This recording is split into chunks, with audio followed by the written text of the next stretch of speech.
안녕하세요. 자식을 열심히 키워냈지만 모든 게 부질없어진 60대 여자입니다. 몇 년 전 저는 아주 끔찍한 일을 겪었어요.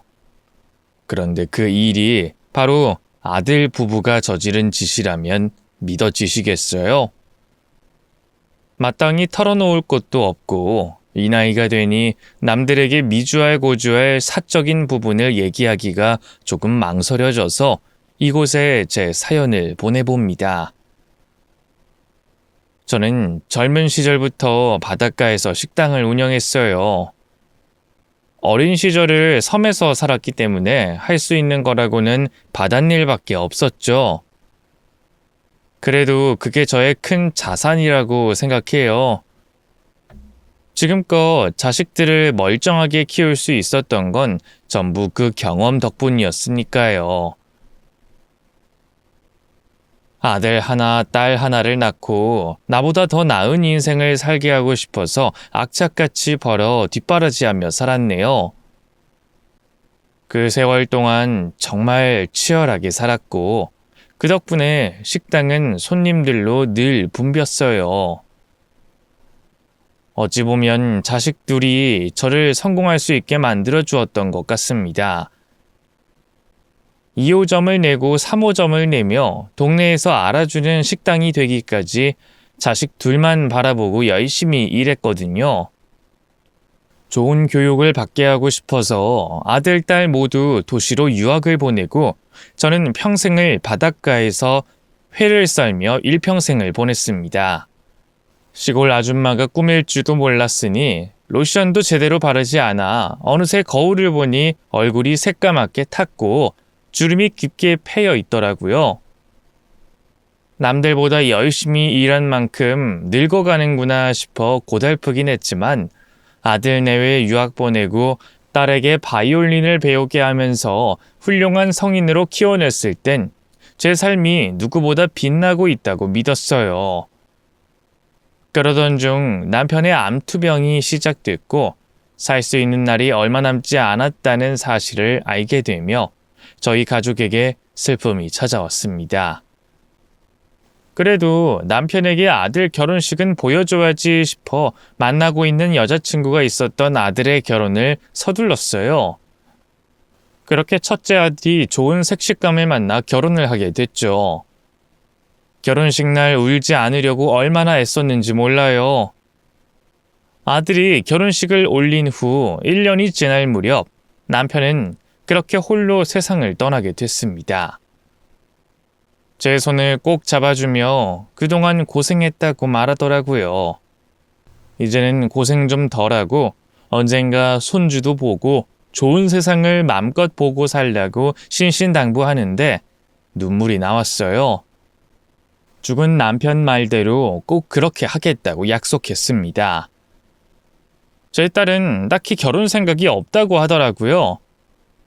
제가 조심스레 언제쯤 남자친구 보여줄 생각이냐고 물어보면 항상 나 그런 거 없는데 결혼 안 할 거야 하곤 대답하곤 했죠. 결혼을 하지 않아도 딱히 아쉬울 게 없고 혼자가 편하다고 하더라고요. 워낙 고집이 세고 자기 주장이 강한 애다 보니 제가 설득할 재간이 없었습니다. 어쩔 땐 너무 오냐오냐 키우고 부족함 없이 지원해 주다 보니 배가 불러 이런 생각을 하는 건가 싶어 걱정이 되더라고요. 제가 옛날 사람이라 그런지 몰라도 딸이 결혼을 해야 나중엔 외롭지 않을 것 같은데 어쩌려고 저러나 싶었어요. 지 말로는 엄마 옆에서 살다가 늙으면 실버타운에 가서 친구들이랑 어울려 살겠다고 하더라고요. 그래도 첫째 아들이 결혼을 하고 손주까지 안겨주니 너무 행복하더라고요. 며느리는 더할 나위 없이 착하고 예뻤어요. 시어머니 힘들까봐 일도 도와주고 혼자 차 끌고 와서 제가 심심할까봐 얘기도 많이 해주고 좋은 곳도 많이 데려가더라고요. 어쨌든 능력 있는 아들의 친절한 며느리, 그리고 똑부러지는 딸까지 세상 부러울 게 없었습니다. 보통 남매들은 많이 싸우기도 한다던데 저희 아들, 딸은 자라면서 단 한 번도 다툼을 한 적이 없었어요. 우애도 정말 좋았답니다. 둘은 고생하는 엄마가 안쓰러운지 항상 입을 모아 여태껏 우리를 키워주셔서 돈도 많이 쓰고 고생만 하셨으니 남은 인생은 엄마가 원하는 대로 살았으면 좋겠다고 하더라고요. 둘 다 재산은 필요 없대요. 아들은 동생에게 다 물려주라고 하고 동생은 오빠에게 다 물려주라고 하더라고요. 이렇게 욕심 없고 사이 좋은 남매가 또 있을까요? 다른 건 몰라도 자식 교육은 제대로 잘 시켰구나 싶어서 뿌듯하더라고요. 말로는 둘 다 재산이 필요 없다고 했지만 그래도 제가 여태껏 읽어온 게 있는데 어느 정도는 물려줘야지 싶었어요. 저도 나이가 점점 들다 보니까 이런저런 생각이 많이 들더라고요. 여태껏 번 돈을 다 짊어지고 갈 것도 아니고 언젠가는 나도 재산 정리를 해야 하는데 어떻게 상속을 해야 할까 고민이 많이 됐어요. 보통은 아들에게 굵직한 걸 상속하잖아요.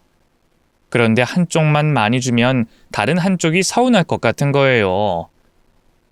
주변에서는 벌써부터 상속 이야기 꺼내지 말라고 난리더라고요. 미리 상속해주면 부모 귀한 줄 모르고 그때부터 찾아오지도 않는다면서요. 아무튼 생각이 정리가 되면 자식들에게 말하고 싶어서 그동안은 입을 꾹 다물고 있었습니다. 그저 자식에게는 난 너희에게 제공할 건 다 했으니 내 임무는 끝났고 너희 알아서 살아라 하고 말했어요. 워낙 욕심이 없는 애들이다 보니 제 말을 그러려니 하며 순응하더라고요. 100세 시대라고 하는데 앞으로는 뭘 하며 어떻게 살아야 하나 그런 생각이 많이 들고 우울증도 오더라고요.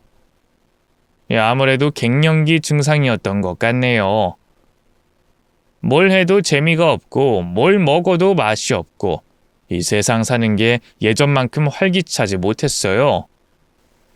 여태껏 무슨 힘으로 일하며 살았나 싶을 정도로 기운이 없더라고요. 저의 이런 기분을 눈치챘는지 며느리가 먼저 저에게 영양제를 내밀었어요. 어머님, 요즘 기운이 많이 없으신 것 같은데 이거 한번 드셔보세요. 여자한테 좋은 영양제래요. 어머님 나이대에는 누구나 이런저런 증상이 생길 수 있다고 하니까 너무 걱정 마시고 원하시는 게 있으면 언제든지 저한테 말씀해 주세요. 그래도 우리 며느리밖에 없네. 나 보러 왔다 갔다 하는 거 힘들지도 않어? 너도 바쁠 텐데. 저 하나도 안 바빠요. 그리고 어머님 보러 오는 게 뭐가 힘들어요. 매번 올 때마다 진수성찬 차려주시느라 어머님이 힘드시죠. 안 그래도 요즘 기력 없으신데 그냥 가만히 계시지. 그래도 며느리가 왔는데 어떻게 가만히 있을 수 있어. 뭐라도 차려줘야 내 마음이 놓이지. 그나저나 어머님, 요즘 날도 따뜻해졌는데 어디 여행이나 같이 가실래요? 여행? 갑자기? 곧 어머니 생신이시잖아요. 됐어. 너희 바쁜데 괜히 나 데리고 다닐 필요 없어. 애 키우느라 힘들잖아. 아이는 잠시 친정에 맡겨두면 되죠. 어머님 요즘 기분도 축 처지는데 바깥바람 쐬고 오면 기분이 좀 나아지실지도 몰라요. 계속 이 동네에만 계셨으니 얼마나 답답하셨겠어요. 제가 좋은 곳 알아놓을 테니까 어머님은 몸만 떠나시면 돼요. 안 그래도 남편이 어머님 모시고 여행 한번 가고 싶다고 하더라고요. 아들이 그래? 나 데리고 여행 가고 싶다고? 그럼요. 그이는 항상 어머님 생각밖에 안 한다니까요. 속이 엄청 깊어요. 아무튼 어머님, 저희랑 여행 가시는 거죠? 제가 여행 계획 한번 짜볼게요. 시간만 내주세요. 저희가 아주 잘 모시고 다닐게요. 어머님 꽃 좋아하시잖아요? 예쁘게 꽃 피는 곳 가서 사진도 찍고 맛있는 것도 먹어요. 그래도 제가 울적한 걸 먼저 눈치채고 먼저 여행을 가자고 해준 게 너무 고맙더라고요. 생각해보니 평생 일만 하느라 제대로 된 여행을 맘 놓고 가본 적이 없었기 때문에 유독 설렜죠. 돈만 벌 줄 알았지 쓸 줄은 몰랐던 과거의 저 자신에게 보답하고 싶더라고요. 그래서 이번 여행을 기회로 이제는 누리면서 좀 살아봐야겠다 결심하게 됐네요. 그렇게 저를 모시고 여행 간다는 아들 부부를 따라 여행을 가게 됐습니다. 저는 뒷좌석에 혼자 앉았고 아들은 운전석, 며느리는 보조석에 앉아 출발했어요. 먼 길을 차로 이동해야 했기 때문에 걱정이 되더라고요. 아들, 잠은 좀 잤어? 운전 괜찮겠어? 잠 푹 잤고 컨디션 좋아요. 그러니까 엄마는 푹 주무세요. 제가 안전하게 모실 테니까. 아유, 살다 보니 이런 날이 다 오네. 우리 아들이 엄마 꽃 구경도 시켜주고. 이제는 바쁜 거 끝나고 여유가 생겼으니 자주 모시고 다닐게요. 정희도 같이 왔으면 좋았을 텐데. 네 동생은 워낙 바쁘잖니. 어디서 뭘 하는지 알 수가 있어야지. 그래도 알아서 혼자 잘 살고 있는 게 어디예요. 나이가 찼으면 시집을 가야 하는데 저러다가 평생 시집도 못 가고 혼자 살아야 하는 거 아닌가 몰라. 뭐 알아서 철 들겠죠. 그리고 혼자 재밌게 사는 것도 나쁘지 않잖아요. 그런 말 하지도 마. 말이 씨가 될나. 차 안에서 바깥의 풍경을 보는데 새롭더라고요. 그때까진 좋았어요. 아들은 제 취향을 어떻게 알았는지 산이 많은 지역으로 운전해서 가더라고요. 평생을 바닷가에서 살았기 때문에 바다라면 아주 지긋지긋했거든요. 소금 냄새보다는 풀 냄새를 맡을 때가 더 좋았습니다. 나중에 모든 일을 정리하고 노후를 보내야 할 땐 산속에 전원주택을 하나 짓고 거기서 살고 싶은 생각도 있었어요. 한 2시간을 달렸을까요? 아들은 휴게소에 차를 세우더라고요. 엄마, 화장실 가고 싶으시면 지금 다녀오세요. 마지막 휴게소래요. 그래? 그럼 다녀와야겠다. 너희는 안 가니? 저희는 마실 것 좀 사올게요. 그런데 언제 도착해? 이제 절반 왔어요. 절반밖에 못 왔어? 얼마나 멋진 곳을 가길래 이렇게 먼 길을 가는 거야? 꽃구경 명소가 좀 멀리 있어요. 이왕 가는 거 제대로 된 곳을 가야죠. 그래도 멀리 갈 필요 없는데. 그래도 이제 차 막히는 구간 끝나서 금방 도착할 거예요. 좀만 고생하시면 돼요. 나야 가만히 있으면 그만이지만 우리 아들이 운전하느라 고생이네. 저는 괜찮아요. 저도 앉아서 운전만 하는데요, 뭘. 화장실에 다녀오니 며느리와 아들이 시동을 켜고 저를 기다리고 있더라고요. 차에 탔더니 며느리가 저에게 음료수를 따서 건넸습니다. 어머님, 목마르시죠? 이거 하나 드세요. 이제 조금만 가면 된대요. 그래, 고맙다. 혹시 멀미는 안 하세요? 멀미약도 좀 사다 드릴까요?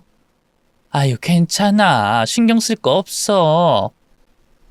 목이 별로 마르지 않아서 며느리가 건넨 음료수를 한 모금 정도 마시고 뒷좌석 바닥에 내려놨어요.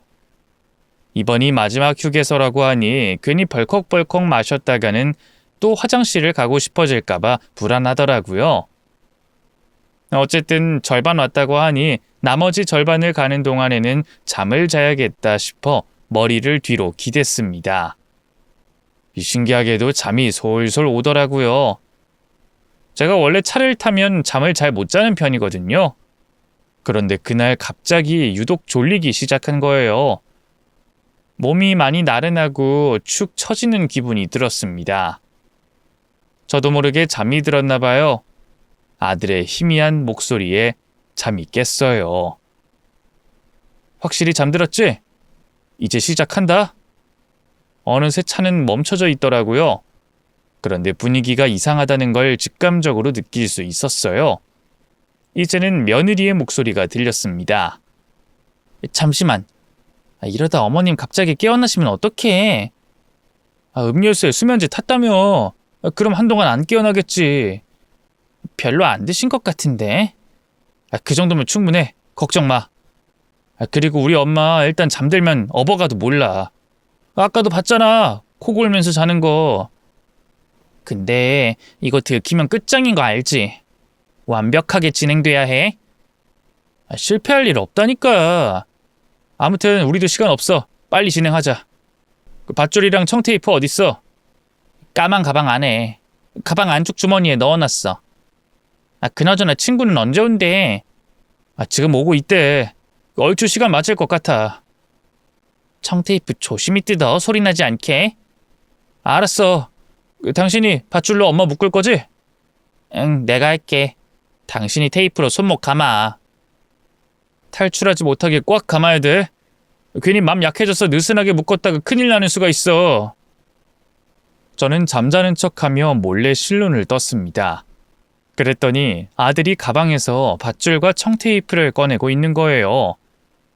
기겁할 광경에 저는 그만 심장이 철렁 내려앉고 말았어요. 저도 모르게 소리를 질렀습니다. 너희들 지금 뭐 하는 거야? 그랬더니 아들과 며느리가 사색유대에 얼어붙더라고요. 당황한 아들은 애써 웃으며 저에게 말했어요. 엄마 깨셨어요? 지금 막 깬 거예요? 좀 더 주무시지. 지금 너희 무슨 짓 벌이고 있는 거야? 손에 든 건 뭔데? 이거요? 차가 망가져서 대충 수습하려고 꺼낸 거예요. 너무 운전을 오래 했더니 그 바퀴 쪽이 말을 안 듣더라고요. 거짓말하지 마. 차가 고장났는데 왜 밧줄이랑 청테이프가 필요한데? 그게... 그걸로 나 묶으려고 했지? 아니에요. 아니긴 뭐가 아니야. 내가 다 들었어. 너희 나 묶어놓고 뭐 하려고 했어? 그게... 아들과 며느리는 당황해서 말을 더 이상 잇지 못하더라고요. 그리고 서로를 바라보며 난감한 눈빛을 주고받았어요. 그걸 보고 확신했습니다. 진짜로 둘이 저에게 못된 짓을 하려고 했구나라는 것을요. 난 내리마. 엄마 잠시만요. 무작정 내리면 어쩌시려고요? 위험해요. 너희랑 있는 것보단 안전하겠지? 다 말씀드릴게요. 그러니까 내리지 마세요. 여기 있다가 무슨 변을 당하려고? 엄마, 아들 못 믿으세요? 꽃구경도 거짓이었지? 애초부터 나를 해칠 생각이었지. 이런 배은망덕한 놈. 저와 아들은 한참 동안 실랑이를 했고 저는 이 차에서 탈출하지 못하면 후회할 것 같은 생각이 직감적으로 들었습니다. 그래서 재빨리 차 문을 열고 뛰어내렸어요. 너무 다급하게 내리는 바람에 몸부터 떨어지고 말았습니다. 큰 차여서 높이가 꽤 있었기 때문에 떨어진 후 몸이 아프더라고요. 아들과 며느리는 다급하게 차에서 내려 저에게 다가왔고 저는 기겁하며 오지 마! 하고 외쳤습니다. 그랬더니 며느리가 눈물을 흘리며 애원하더라고요. 어머님, 저희가 잘못했어요. 그러니까 아까 들은 말들은 잊어주시면 안 될까요? 며느리는 무릎을 꿇고 저에게 싹싹 빌기 시작했고 아들은 고개를 푹 숙이고 아무 말도 없었습니다. 대체 이게 무슨 상황인가 파악하는 것조차 힘들었어요. 막말로 둘이서 힘으로 저를 제압한다고 하면 저는 꼼짝없이 당하는 거잖아요. 이 도망을 가야 하나 어찌해야 하나 고민을 하고 있던 그때 멀리서 웬 남자 한 명이 걸어오더라고요. 저희가 차 바깥에 나와 있는 모습을 보자 적지 않게 당황한 눈치였습니다. 오던 길을 차마 되돌아갈 수 없었는지 천천히 다가오더라고요. 가까이서 보니 얼굴이 낯이 익었습니다. 그 남자는 다름 아닌 제 아들의 학창시절 친구더라고요. 그 옆에 큰 점이 있었던 게 기억이 나서 한눈에 알아차릴 수 있었어요. 아들의 친구가 왜 여길 왔을까? 그리고 왜 지금 당황해하며 안절부절 못하고 있을까? 모든 게 혼란스럽더라고요. 아들 친구는 어색하게 저에게 꾸벅하며 인사를 하더라고요. 안녕하십니까 어머님. 아들 친구의 손에 들려있는 복면을 본 순간 이들이 한패라는 생각이 들었어요. 이들이 저에게 무슨 짓을 벌이려고 했는지 대충 짐작이 가더라고요. 하지만 제가 깨어난 순간 모든 상황극이 실패로 끝나버리고 만 것이죠. 아들 친구는 손에 들고 있던 복면을 황급히 주머니 속으로 감추며 횡설수설하더라고요. 오늘 꽃구경 오신다고 들어서 잠깐 들렀습니다. 인사드리려고요. 그런데 제가 오늘 일이 밀리는 바람에 가봐야 할 것 같네요. 다음에 인사드리러 가겠습니다. 그럼 안녕히 계세요. 아들 친구는 다급하게 뒷걸음질을 치며 도망을 가더라고요. 그렇게 다시 저희 셋이 남게 됐고 저는 아들이 쫓아오든 말든 뒤도 돌아보지 않고 걸었습니다. 걷고 또 걸으니 도로가 보이더라고요. 그리고 그곳에 있는 편의점에 들어가 도움을 청해 딸에게 연락을 해서 날 좀 데려와 줄 수 없겠냐고 물었어요. 제 목소리가 심각하다는 걸 눈치챘는지 딸은 묻지도 않고 오겠다고 하더라고요. 딸이 저를 데리러 오는 동안 아들은 저를 찾아와 무릎을 꿇었습니다. 어머니, 제가 잘못했습니다. 이유를 말해. 왜 나를 묶어두려고 했는지 말하라고. 수면제까지 음료수에 탔다며? 나를 재우고 묶어둔 채로 뭘 하려고 했던 거냐고 물었어. 당장 말해. 별다른 이유는 없었어요. 제가 잠시 미쳤었나 봅니다. 그러니까 뭘 하려고 했냐고. 왜 말을 안 해? 죄송합니다. 정말 죄송해요. 아들은 계속 죄송하다는 말만 되풀이하며 진짜 이유를 말해주지 않더라고요. 그러니 얼마나 답답해요. 분명 저에게 해코지를 하려고 했단 뜻이잖아요. 어떻게 아들이 저에게 이럴 수가 있는지, 심지어 며느리까지 공주한 건데 이게 사람이 할 짓인가요? 저는 가슴을 치며 아들을 원망했습니다. 밧줄로 날 묶어서 어찌려고 했는데 왜 그랬냐고! 죄송합니다. 죄송하단 말만 하지 말고 대답을 해. 대체 나한테 뭔 짓 하려고 했는지 말을 해. 제가 잠시 정신이 나갔어요. 하지만 엄마가 상상하는 그런 끔찍한 일을 저지르려고 했던 건 아니에요. 다시는 이런 일 없을 거니까 한 번만 넘어갈 수는 없을까요? 내가 아직도 심장이 두근거려서 숨도 제대로 쉴 수가 없어. 나를 진짜 산에서 없애버릴 생각이었어? 대체 왜? 그런 거 아니에요. 진짜 그럴 생각은 없었습니다. 아들은 계속 같은 말만 되풀이하며 저에게 용서를 빌며 울었어요. 그 순간에는 아들이 제 자식으로 보이지 않더라고요. 결국 딸이 차를 끌고 와서 저를 데리고 갔고 저는 아들의 전화를 받지 않았어요. 영문도 모른 채 멀리까지 온 딸은 제 눈치를 슬쩍 보더니 묻더라고요. 대체 무슨 일이길래 오빠가 엄마 앞에서 무릎을 꿇고 있어? 싸웠어? 뭔 문제라도 생긴 거야? 너 현철이라고 기억나? 현철... 혹시 오빠 친구? 예전에 우리 집에 자주 왔던 코 옆에 점 있던 오빠? 걔 연락처 알고 있어? 너 예전에 현철이랑 친하게 지냈었잖아. 갑자기 그 오빠 연락처는 왜? 묻고 싶은 게 있어서 그래. 아마 내 예전 핸드폰에 연락처 남아 있을 거야. 알려줘? 최대한 빨리 좀 알려줘.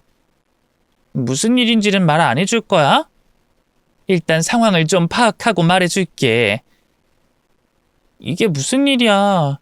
오빠네랑 여행 간다고 해놓고선 갑자기 왜 나를 불렀냐고. 그러게, 나도 무슨 일인지 모르겠다. 아직도 심장이 진정되지가 않네. 그런데 엄마 괜찮아? 팔에 긁힌 자국은 뭐야? 그러고 보니까 옷에 흙이 묻어있는 것 같기도 하고 상황이 심각해 보이는데? 딸에게는 차마 그날 있었던 모든 상황을 전부 말할 수가 없었습니다. 제가 받은 충격을 딸이 받을 걸 생각하니 감당이 안 되더라고요.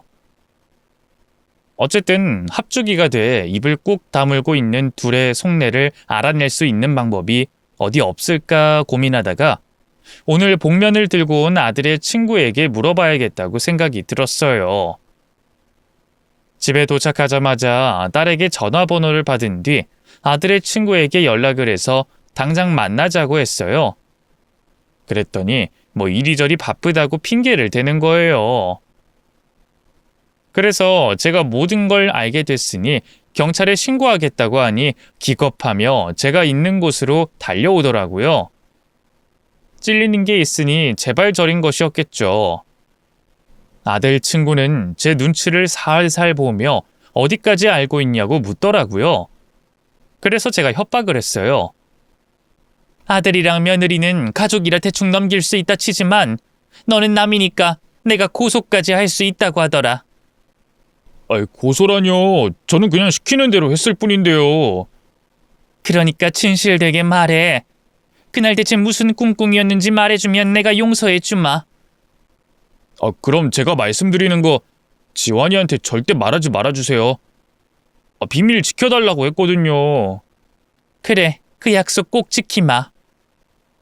혹시 지환이한테 빚 있다는 거 알고 계십니까? 빚이 있다니. 번듯한 직장 다니는 애가 빚이 왜 생겨? 아무것도 모르시는구나. 지환이 그 직장 때려치운 지 오래됐어요. 아마 입사하자마자 1년도 못 채우고 관뒀을걸요? 적성에 안 맞다나 뭐라나.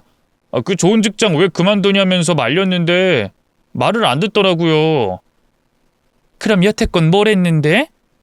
무슨 투자 어쩌고 하는데 결국엔 다단계 사기였던 모양이더라고요. 그놈이 워낙 똑똑하니까 본인은 사기가 아니라고 뭐 이것만큼 완벽한 투자 시스템이 없다고 호언장담해서 저도 솔깃해가지고 거기 투자했다가 아주 쫄딱 말아먹었어요. 저야 뭐 감당할 수 있을 만큼 금액이었지만 지환이는 빚까지 내면서 투자했으니 얼마나 타격이 컸겠어요. 결혼도 하고 애도 있으니 어떻게든 가족들 먹여 살려야겠고 이리저리 친구들한테 돈 빌리고 다니면서 돌려막기 하다가 신용불량자 되고 한탕 크게 벌겠다고 도박까지 하다가 완전히 인생 말아먹었던 거죠. 그걸 왜 나한테 말하지 않은 거야? 엄마인 내가 자식에 대해서 이렇게 몰라도 되는 거니? 걔가 워낙 효자인데다가 장남이잖아요. 차마 어머니 걱정하게 하고 싶지는 않았나 봐요. 제가 이해가 안 돼서 물어봤어요. 너희 어머니가 솔직히 돈도 많으신데 손 좀 벌리면 안 되냐 그랬더니 어머니는 재산을 자식들한테 물려줄 생각이 없으시다고 알아서 잘 살라고 애초부터 못 박아두셨다고 하더라고요. 그럼 사정 말하고 돈을 좀 빌려달라고 하면 되지 않냐고 했더니 안 그래도 한번 말해봤는데 거절당했대요. 방법이 없다고 힘들어하더라고요. 생각해보니 아들이 저에게 돈을 좀 달라고 한 적이 있었습니다. 회사를 휴직하고 잠시 무슨 사업을 하고 싶다며 큰돈이 필요하다고 하는 거예요. 그래서 제가 꼬치꼬치 물어보면서 어디에 어떻게 쓸 것인지, 왜 회사를 휴직하고 사업을 하려고 하는지, 그 사업은 어떤 식으로 운영할 건지 따져봤어요.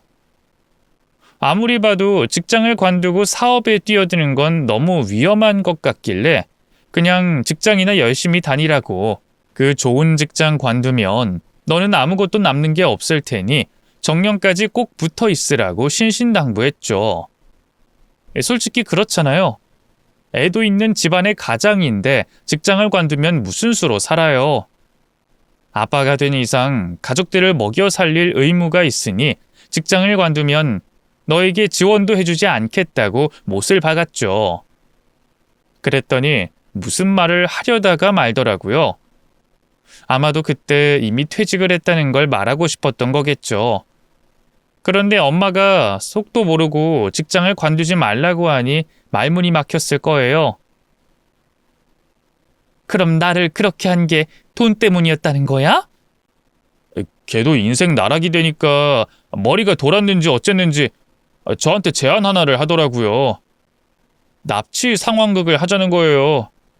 어머님한테 수면제 먹여서 잠재운 후에 그 사이 밧줄로 몸을 묶고 청테이프로 팔목 묶고 자기들도 밧줄로 꽁꽁 묶여서 있는 상태에서 저더러 복면 쓰고 납치범처럼 행동하라는 겁니다. 차 타고 가다가 셋이 괴한한테 붙잡혔다는 그런 상황 있잖아요. 잠에서 깨어나자마자 뭐 대충 흉기 들고 위협하면 어머니가 가지고 있는 현금 몽땅 주고 통장 비밀번호까지 알려줄 거라면서요. 그리고 통장에 있는 돈을 전부 빼서 갖다 주면 제 빚을 갚아주겠다고 했어요. 돈의 규모에 따라서 좀 더 얹어주겠다고 하니까 저도 마음이 흔들리더라고요. 매일 하루하루 겨우 입에 풀칠해 가면서 살고 있는데 목돈까지 준다고 하니 얼마나 솔깃했겠어요. 저도 모르게 그 제안 덥석 물고 말았죠. 그래도 불안하더라고요. 만약 신고하면 어쩌냐고 했더니 안심하라고 하더라고요. 신고는 본인들이 하는 척만 할 거라고, 어머니한테는 신고는 했는데도 범인이 잡히지 않는다고 거짓말만 하면 되니까 평생 모른 척 살아가도 된다고 했어요.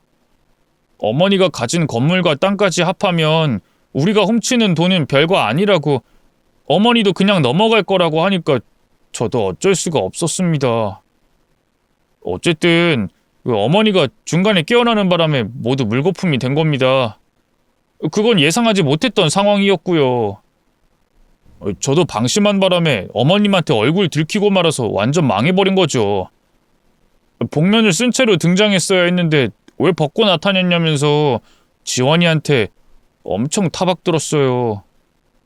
저는 당연히 어머니가 잠에 빠져 계신 줄 알고 거기서 복면 쓰려고 했던 건데, 상황이 이렇게 돼서 정말 죄송합니다. 절대로 어머니 해칠 생각은 없었고 그냥 흉내만 내려고 했어요.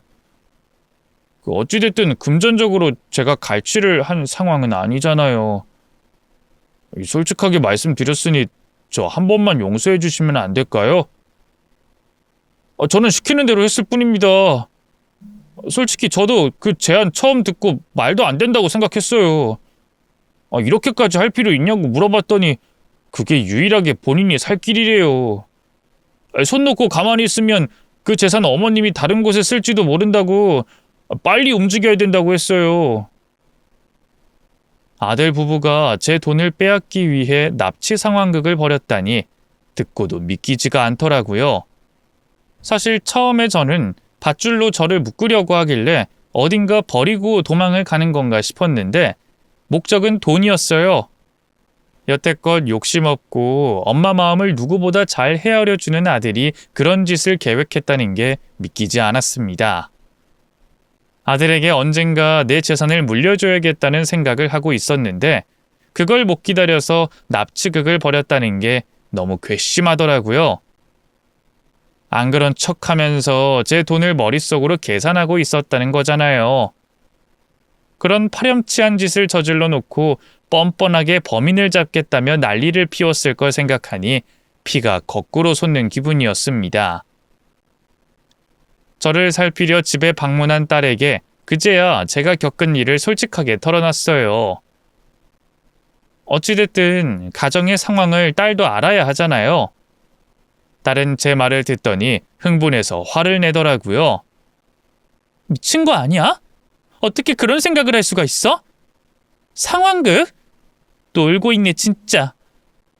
그래서 그날 너한테 데리러 와달라고 한 거야. 그걸 그냥 관뒀어? 셋 다 경찰에 신고했어야지. 아주 콩밥을 먹어야 돼. 됐어. 빼앗긴 것도 없고 다친 것도 없으니까. 당장 짐 싸. 짐은 왜? 여기 있으면 또 무슨 해코지 당하려고. 오늘부터 나랑 같이 있어. 오빠 네가 또 찾아오면 어떡해. 그때는 무슨 짓 벌일지 누가 알아. 그렇게 저는 당분간 딸의 집에서 지내게 됐습니다. 딸은 아들에게 전화해서 불같이 화를 내고 욕하더라고요. 며칠 후 아들과 며느리는 제가 있는 곳으로 와서 저를 보자마자 무릎을 꿇고 고개를 조아렸습니다. 아들은 울면서 저에게 용서를 빌더라고요. 어머니, 제가요 정말 잘 살아보고 싶었어요. 어머니 말대로 저는 가장이잖아요. 애도 있고 아내도 있는데 상황이 그렇게 되다 보니 너무 막막했습니다. 회사도 일찌감치 관뒀다며?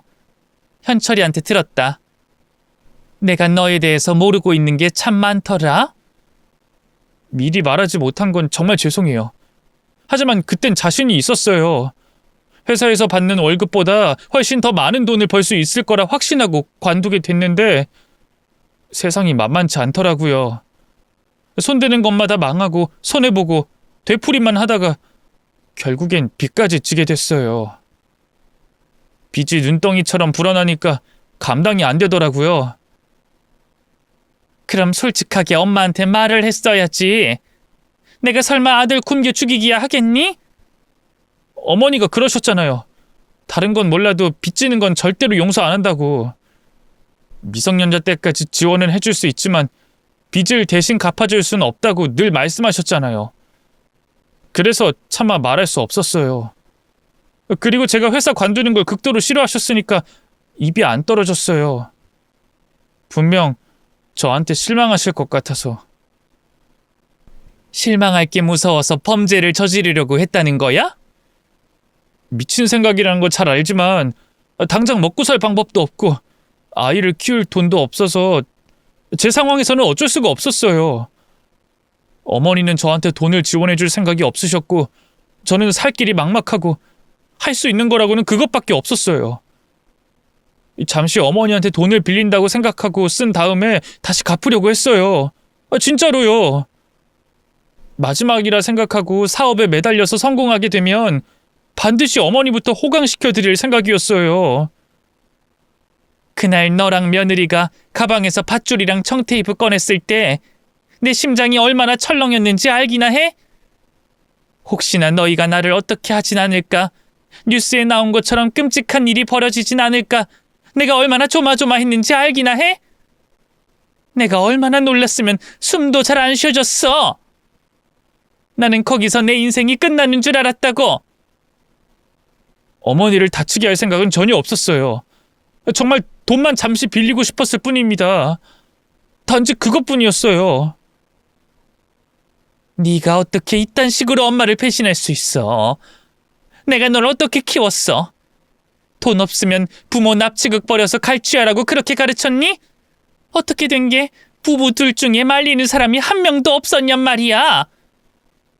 내가 그때 음료수 다 마시고 잠에서 깨어나지 못했으면 어쩔 뻔했어. 내 목숨이 너희 돈보다 하찮은 거지? 수면제는 적정량만 넣었어요. 제가 설마 어머니 목숨보다 돈을 중요하게 생각했겠어요. 중요하게 생각했으니 납치극을 벌였겠지. 돈에 미쳐 있으니 그런 짓을 벌였던 거겠지. 솔직히 서운했어요. 아무리 제가 욕심이 없다고 하지만 세상에 돈 싫어하는 사람이 어딨어요. 어머니가 가진 재산 많은 거 온 동네 사람들이 다 알잖아요. 그러면 한 번쯤은 아들이 뭘 하든 묻지도 따지지도 않고 지원해 주실 수도 있잖아요. 저도 이제 성인인데 아직까지 어머니한테 제 인생 계획 보고하고 허락받고 살아야 하는 게 답답했다고요. 여태껏 어머니가 원하는 대로 살았잖아요. 한 번쯤은 제가 하고 싶은 거 해보고 싶었고 그러려면 돈이 필요했어요. 어머니한테 실망 안겨드려서 정말 죄송하지만 저도 저 나름대로 사정이 있었어요. 너 나한테 돈 맡겨놨니? 내 돈이 네 돈이라고 생각하는 거야? 그건 아니지만 친척들은 그렇게 잘 도와주시면서 왜 자식인 저한테는 인색하신 건데요? 저는 그게 서운했어요. 내가 왜 그랬을 것 같니? 내가 여태껏 왜 쉬는 날 하나 없이 회 썰어 가면서 앉지도 못하고 일했는지 몰라? 친척들한테는 몇 푼 쥐어주는 걸로 끝이지만 우리 자식들만큼은 더 이상 고생하며 살지 않았으면 해서 차곡차곡 모으고 있던 중이었던 걸 진짜로 몰라서 그래? 너는 어떻게 엄마 마음을 그렇게 몰라? 내가 설마 가지고 있는 걸 죄다 바다에 버리고 가겠니? 안 그래도 너희한테 어떻게 하면 제대로 물려줄 수 있을까 고민하던 참이었어. 그런데 네가 엄마를 이렇게 배신하니 물려줄 생각이 싹 사라지지? 어머니, 제가 잘못했어요. 생각이 짧았어요. 제가 여태껏 어머니에 대해서 오해를 했던 것 같아요. 오해는 내가 했던 것 같네. 나는 네가 적어도 엄마 고생하는 거 누구보다 잘 알아주는 착한 아들이라고 생각했어. 그런데 이제는 아들이 무서울 지경이야. 너한테 물려주기로 한 재산 전부 오늘 이 시간부로 없던 걸로 할 테니까 너는 네가 알아서 살아. 다 큰 성인이고 가장인데 저지른 잘못은 알아서 해결해야지. 평생 반성하면서 살겠습니다. 그러니까 어머니, 저 빚만 좀 갚아주시면 안 될까요? 그 이후로는 아무것도 바라지 않을게요. 나는 오늘부터 너를 아들로 생각하지도 않을 건데 내가 왜 네 빚을 갚아줘야 하지? 그리고 내가 빚지라고 했어? 왜 나한테 와서 이래? 엄마, 한 번만 살려주세요. 앞으로는 떳떳하게 돈 벌어서 부지런히 빚 갚아. 납치극이니 뭐니 못된 생각 집어치우고. 그리고 앞으로 엄마라고 부르지도 마. 나한테 이제 아들은 없어. 아들은 그렇게 한참 동안 저에게 울고불며 빌다가 돌아갔습니다. 부모와 자식 간의 관계는 천륜이라고 하던데 그날 그 천륜을 끊어내고 말았네요. 아들은 뒤늦게 울면서 변명을 했지만 제 마음은 이미 돌아선 후였습니다. 손주가 눈에 밟히고 아른거렸지만 아들과 며느리가 너무 괘씸했기 때문에 연락을 받지 않았어요. 그렇게 저는 몇 년 동안 아들 부부와 연락을 하지 않고 살았습니다. 이 자식에게 배신당하니 한동안은 정말 충격에서 헤어나오기 힘들더라고요. 모든 게 내 탓이겠거니, 내가 자식 교육을 제대로 시키지 못한 탓이겠거니 생각하니 억장이 무너졌네요. 그래도 딸이 제 곁에 머물러 주면서 많이 위로를 해주더라고요. 살가운 면은 없지만 그래도 엄마를 걱정해주는 마음만큼은 전달이 됐어요. 생각해보면 딸을 키우면서 의견이 달라 참 많이 싸웠어요. 서운하고 짜증나서 서로 말도 안 하고 지낼 때도 있었습니다. 하지만 아들과는 단 한 번도 싸운 적이 없었어요. 언제나 착한 아들이었죠. 하지만 결국 저에게 괘씸한 짓을 벌였던 건 아들이었다고 생각하니 참 씁쓸하네요. 딸은 속상한지 저에게 이런 말을 하더라고요. 왜 그렇게 병든 닭처럼 기운 없이 앉아있어? 그러게 왜 그렇게 열심히 살았어? 적당히 살면서 자식들한테 용돈이나 좀 받고 살지. 내가 대충 살았으면 네가 바이올린을 배울 수 있었겠어? 이제라도 자식 때문에 희생하며 살지 마. 이참에 마음대로 한번 살아봐. 그게 마음대로 되니? 네가 엄마가 되면 내 마음 이해할 날이 올 거다. 결혼하면 뭐라고, 자식 낳으면 뭐해. 이래서 내가 결혼 안 하는 거야. 엄마는 이미 희생하는 게 습관돼서 자신을 위해서 살지 못하잖아. 난 그게 너무 속상하다고. 그동안 모으기만 했지 쓰진 못했잖아. 스포츠카 한 대 딱 뽑아서 운전해주는 기사 대동해서 멋지게 여행도 다니고 뭐 가능하면 연애도 좀 하면 얼마나 좋아? 누가 엄마 인생 대신 살아주는 것도 아니고 오늘 지나면 다시는 오진 않을 텐데 인생이 아깝지도 않아? 이제는 시간도 돈으로 살 수 있는 시대야. 피부과 가서 리프팅도 받고 보톡스도 맞으면서 젊게 좀 살아. 그러다 돈 다 써버리면 어쩌려고? 누가 돈 달래?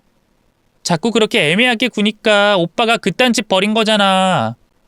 그냥 다 써버려. 그래야 비빌 언덕이 없다는 걸 알고 열심히 살지. 생각해보면 우리가 너무 나약하게 살았어. 이제는 인생의 쓴맛도 알아야지. 어찌 보면 딸의 말이 맞다 싶더라고요. 치열하게 사는 게 습관이 돼버렸다 보니 느긋하고 여유롭게 사는 법 자체를 제가 모르고 있다는 생각이 들었어요. 이제는 나도 좀 달라져야겠다는 생각이 들더라고요. 돌이켜보니 인생이 아직 끝난 것도 아닌데 마치 끝난 것처럼 살고 있었더라고요. 그때부터 제 마음가짐이 조금씩 달라지기 시작했습니다.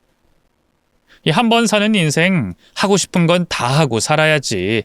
이젠 누려야지 하는 마음으로 하나씩 해보고 싶었던 것들을 하기로 마음먹었어요.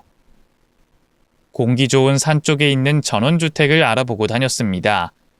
그리고 피부과도 다니기 시작했고 일하면서 생긴 칼자국 흉터를 지우려고 성형외과도 찾았네요. 어떤 사람들은 다 늙었는데 뭐하러 치장에 돈을 들이냐 잔소리했지만 남은 인생을 세어보면 아직 한참 남았잖아요. 주변 사람들은 변한 저의 모습을 보고 훨씬 젊어 보인다고 놀라더라고요. 그 과정 속에서 제 갱년기 우울증도 조금씩 나아졌던 것 같아요. 그리고 얼마 전 며느리가 저를 찾아온 적이 있어요. 몇 년 만에 마주하게 됐죠. 며느리는 눈시울을 붉히며 저에게 안부를 묻더라고요. 어머님, 잘 지내셨어요? 사실 가끔씩 여기 와서 서성이곤 했는데 차마 어머님 얼굴은 못 뵙고 갔어요. 너무 죄송해서요. 뭐하러 왔어? 연 끊고 지내기로 했으면서. 진심으로 어머님께 사과드리지 못했던 것 같아서요. 그땐 제가 너무 어리석었습니다. 진심으로 죄송합니다. 용서 바라고 온 거 아니에요. 혹시나 저희 근황이 궁금하실까봐 말씀드리고 싶었어요. 남편은 그때부터 지금까지 쭉 쓰리잡 뛰면서 빚 갚고 있어요. 저도 낮에는 마트 일, 밤에는 부업하면서 열심히 돈 벌었고요. 그렇게 악착같이 살다 보니까 어느새 빚을 얼추 갚게 되더라고요. 이제 곧 있으면 다 갚게 될 것 같아요.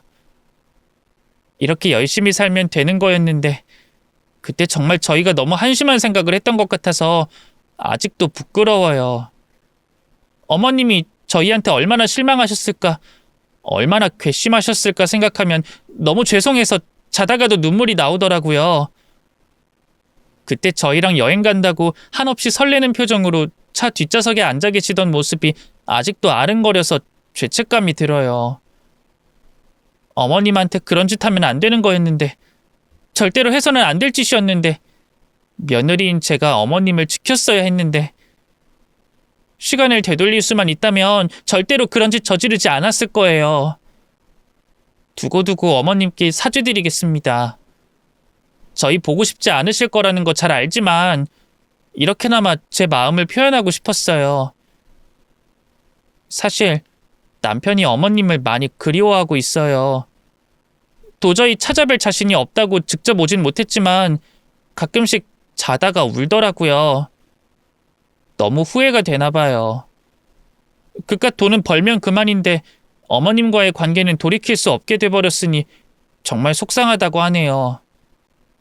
아직 마음이 많이 불편하시겠지만 혹시나 저희가 필요한 상황이 있으시다면 언제든지 연락 주셨으면 좋겠어요.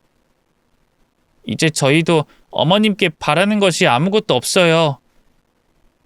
그저 옛날처럼 관계가 회복돼서 다시 행복하게 사는 거, 그거 하나만 바라고 있어요. 그래도 정신 차리고 나름 열심히 살고 있더라고요. 며느리의 진심 어린 사과를 받았지만 저는 아직 아들 부부에게 먼저 연락을 하고 있지는 않은 상태입니다. 몸에 생긴 상처는 지우고 치료하면 그만이지만 이 마음의 상처는 좀처럼 아물지 않더라고요. 시간이 약인 걸까요? 아직까지는 아들 부부에 대한 원망이 많이 남아있네요. 제 마음이 변할 때까지 저도 천천히 기다려볼 생각입니다. 이 자식 교육이 제일 어렵다는 말을 뼈저리게 공감하는 요즘입니다. 저는 나름대로 열심히 한다고 했는데 제가 바라는 결과가 나오지 못했어요. 하지만 사람이 어떻게 사람을 고칠 수가 있겠어요. 애초에 불가능한 것에 매달렸던 것 같기도 하네요.